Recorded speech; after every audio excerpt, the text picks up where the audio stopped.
You wouldn't get Jerry Seinfeld doing this shit, would you? Seriously. I mean, and you're probably glad of that because it is. It's pointless, isn't it? Well, it's not pointless, is it? Why? I don't know. Why do I do it? It's for some people. Some people might like this. So anyone who doesn't like it doesn't need to watch. So I'm doing no harm. So anyone who does like this, then I'm doing it for you and me a bit, I guess. I don't know. it's like, I'm on tour, obviously. You know about that.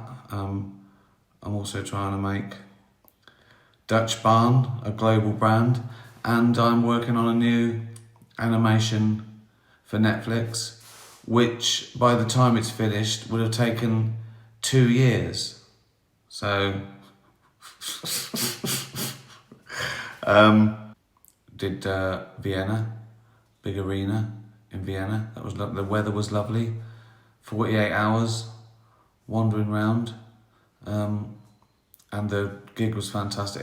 It still blows my mind that I can play a country where English is their second language and 10, 15,000 people come out and understand it. It's great in Europe as well. I think they treat comedy in general with a bit higher status than we do in England and America. Because I hear we're sort of like, we're clowns, aren't we? Sort of performing monkeys, most of us. But over there they sort of think, oh no, it's art, it's a one-man show. You get applause breaks. If you do anything sort of like, you know, a bit clever or just a really good joke or even a good setup, a good premise, a good observation, they really appreciate it as an art form. And I don't think I don't think stand-up is an art form. I've thought about this. I think it's a service. I think when people just get too bedded down with thinking, oh yeah, you've got to change the genre, you've got to be doing something, as opposed to making the people who paid 50 quid laugh. I think you get up yourself a bit. You've got to, and even I've changed a little bit.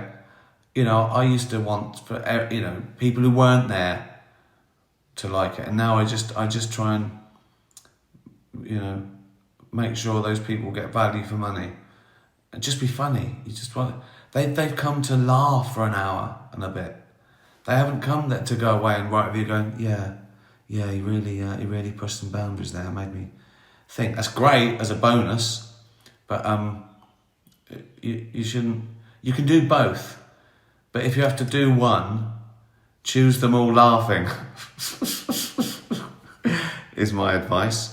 And I know I always look sort of red and flushed and bloated and sweaty and hog-like. And I have had a bath, but I think I've got a bit of colour because it was so lovely and sunny in Vienna, and I've been for a long walk and a bike ride today and played tennis. I think this might be a little bit of tan on my fat, blotchy red skin, so not sure. Right, another question. Glenn, do you still get the same buzz from stand-up as you did from the first one? Also, which is your favourite tour so far? I do get the same buzz. I mean, I still get a buzz from going, oh my God, I've sold out an arena in a foreign speaking country. That's amazing. You go, will they get every joke? What should I leave in? Can I explain Jimmy Savile to someone in Lisbon? So you've got that buzz you want everything to go well. You want to tell everything well and then get everything. So you get that buzz. My favourite bit is still probably the warm-ups, when you're just trying anything and it doesn't matter. You just go out there and you go crazy, and that sort of always goes well, because even if you do something that doesn't go well and you go, that was shit, and you think about it, they're laughing at you struggling and introspecting, and they know no one else is going to see that. So that's I can't wait to finish. I love this tour, but I can't wait to finish this tour so I can start again in a little theatre with my comedy chums, just we muck around for an hour backstage. What have you got? What are you doing? Oh God, that's good. Or you go, oh, I've got nothing. I'll see what happens. So I love that.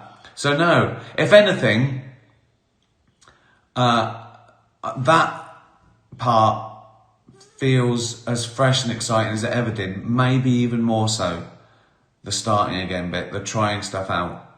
And then there's the excitement of all the usual things, like going to wonderful places, selling out arenas that no one else has.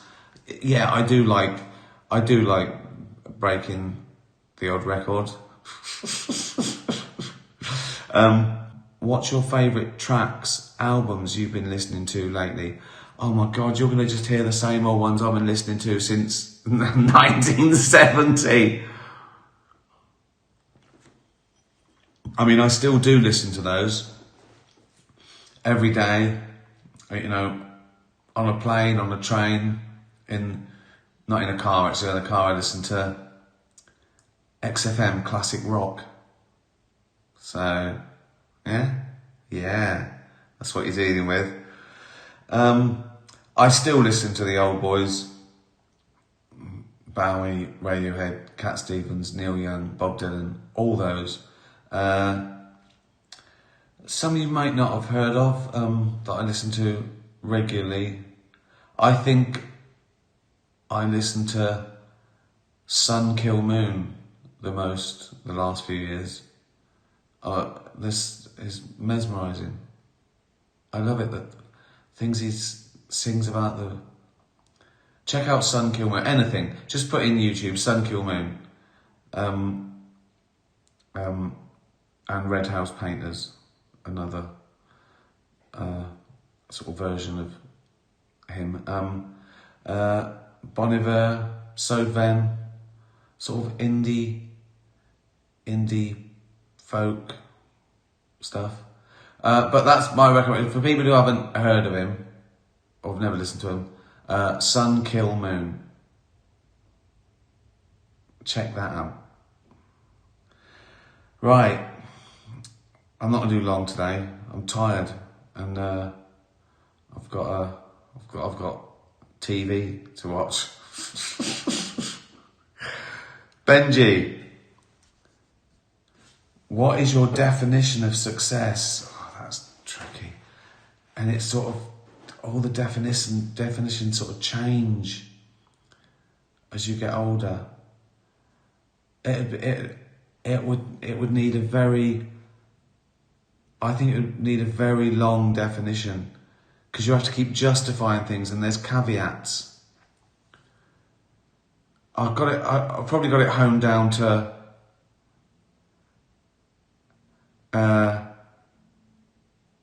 I assume you mean career as well, because of course you can have a successful life without, you call it, but let's say it's linked to career. That makes it slightly easier. I think my definition of success is now, and probably always has been without being able to define it before, is doing what you like every day without compromise and getting paid for it.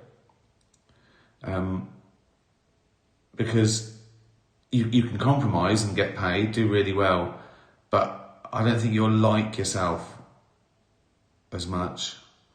But you can treat it like a job. But for me, success is getting to a position where you can just do what you like, and it doesn't matter what the consequences are, whether it wins awards or whatever, but you've done exactly what you wanted, how you wanted, and you got paid for it. And the big trick is to keep doing that, obviously. You might be able to do that once and then go, oh, I wish I'd have sold out. But the trick is obviously longevity, because you want to keep doing what you want as long as you can. This isn't a definition, is it? This is a fucking ramble. Definition of success. To do what you love, how you want, and it pays the rent. Fucking hell. Oh, tough question that, Benji. Wasn't it? Yeah. Foxy agrees with me. His name's Fat Eric, by the way. Bobby King. What's your favourite joke from all your Golden Globe appearances? Oh, right. One sprung to mind straight away. So that's probably two. I've got two, I think.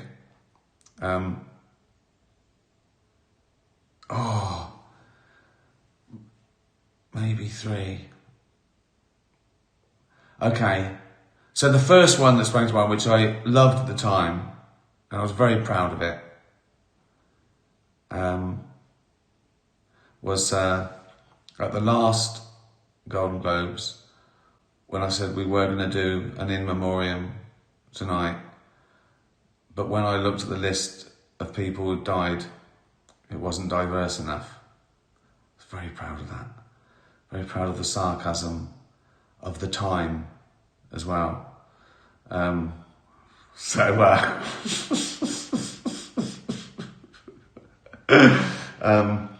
Caitlyn Jenner joke about she didn't do a lot for women drivers. That was sort of ground zero for that sort. When was that? That was the 2016 one, I think. I love doing the DiCaprio one to his face as well. By the time the film finished, his date was too old for him. And I've got an affection for the first Mel Gibson one. When I agreed to do that Golden Globes, I forget which one it was. Was it 2011, 12? It just happened with him being stopped drunk and having a rant. And I came up with that joke. I think it was the first thing I thought of to do. Now I like a drink as much as the next man, unless the next man is Mel Gibson. So yeah, one of those. Probably the in memoriam. Underrated gag, that. Even though I say so myself. Thanks very much. What's the worst technical difficulty you've experienced on stage? Oh, have the lights ever gone out or a mic stopped working? Oh, it's that. Right, now this will sound pathetic, but I use one of them, right? And the reason I use one of them is because a lot of my stuff is actually visual, not in a Lee Evans type way. I mean, I sometimes act things out. I sometimes sort of like bring characters to life, like a conversation between Hitler and Nietzsche, or, you know, the personification of animals, acting out the polar bear, hunting with whatever. And you do that. So halfway round Armageddon, I forget where it was. Might have been Cardiff or Birmingham. My mic failed. And the second one failed. So I had to use a mic on a thing.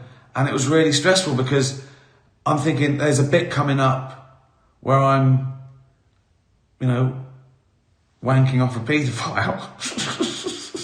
And I thought, I've got to do that and that. So, well, and I've got to talk. So how can I... So you're thinking about this... That's very specific. That probably doesn't happen to a lot of comedians. Like they're going, oh, coming up next, I've got to wank off a paedophile. So that was stressful because I had to think one step ahead of how can I do these things that I've been doing, but with a mic in my hand, and the mic's got to be near my mouth. So that is the most stressful thing that's ever happened. There was once, might have been Humanity or Supernature. Before I went on, someone came to me and said, "Oh, can we postpone it?" It was about, I don't know, 10 to 8 or something. I said, "Can we postpone you going on?" And I said, "Why?" I said, "Oh, someone's been taken ill and they've called an ambulance." And I went, "Oh, are they okay?" I said, I don't know if they thought it was a heart attack or something. It was all right in the end. I checked. And I went, "Oh, yeah, okay." And they said, and then they came and said, "Okay, actually, it's fine. They've moved him to somewhere so the audience can't see what's going on, so we could start." I went, "Are you sure it'll be all right?" But yeah, it's fine. So I went on, and what they hadn't told me is the audience couldn't see him, but I could, because they were sort of treating him in the wings. So I'm doing all this stuff, and I could see some paramedics. It was fine. Yeah, I was just waiting for them to go clear. I go. So that was pretty stressful. But as I say, he was fine. So yeah, things like that can happen. I think the sound's never gone down. The mic's failed a couple of times, and you sort of plug it in, and I thought, first gig of Humanity in Bristol. I don't know whether it was I'd eaten too quickly, or it was the first one, or I thought, I felt like I'm gonna have palpitations, head stroke, heart, all this in your head, and I thought, but just keep going, it'll be all right. And I thought, don't be a fucking idiot. If you're having a heart attack, you could. All this is in my head, right? Again, it was nothing, right? But I thought, I said, I feel a bit unwell, and they laughed because they thought it was a bit. I went, no, seriously. I said, is there a doctor? I'm having a heart attack. They laughed again, and I was trying to make it sort of funny because I was embarrassed. And then I said, no. I said, hello, and they laughed. I went, is there a fucking doctor or not? Right? Someone said, sit down. I went, I can't sit down. And then one of the stage managers brought on a stool. It was a pink stool, not even a chair, a pink fucking stool. I went, that looks fucking comfortable. They laughed. And then someone said, they're a doctor, right? And I went, are you a doctor? I went, oh, yeah. I went, what do you think it is? I went, well, I can't tell from here. I went, don't fucking get up. And I started feeling better. I carried on. So, lots of things can go down. I remember I did one once, there was no aircon, and it had a tin roof. I think it was next Fort in Jersey. And I played it in the heat wave. It was 32 degrees, the weather. So inside it was ridiculous. I can't even imagine what it would have been. About 120. That was tough. That was fucking tough. But you get through it, don't you? Dutch Barn are doing a Spirit of Comedy competition. We're trying to find the next big thing. The prize is £5,000, and you get to support me at Wembley Arena. Anyone can enter. There's 20 different heats in 20 different cities around the country, so you can enter and just do a minute, and we're holding it down, or go along and just watch and support new acts.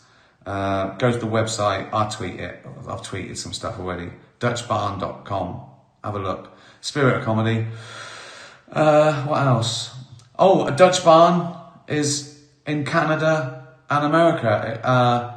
It's already in 100 those government liquor stores. What is it? What is it? LCBO in Ontario. So check it out, Canada, and we're gonna obviously spread, hopefully. And it lands in New York and a few other sort of northeastern, Washington and New Jersey next week. So please, if you're in Ontario or New York, New Jersey next week, buy a bottle or just take a picture and tell me it's here. Hope you like that. And I've just announced a brand new country I've never played before, Italy. I'm playing a ridiculous, I don't know what it is, 15,000, something like that, forum in Milan. And tickets go on sale this Thursday, pre-sale Wednesday.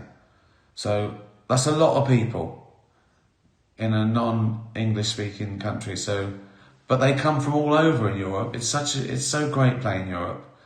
Because if you play like a Friday or Saturday, you're sort of playing the whole of Europe because they drive 2 hours and from all over the place. So yeah, please come and see me in Milan. Make a weekend of it. Beautiful place. See me. Go home. Be nice to animals. Tatty bye. Say bye-bye, Foxy. Oh, fuck's sake. Fat thumbs.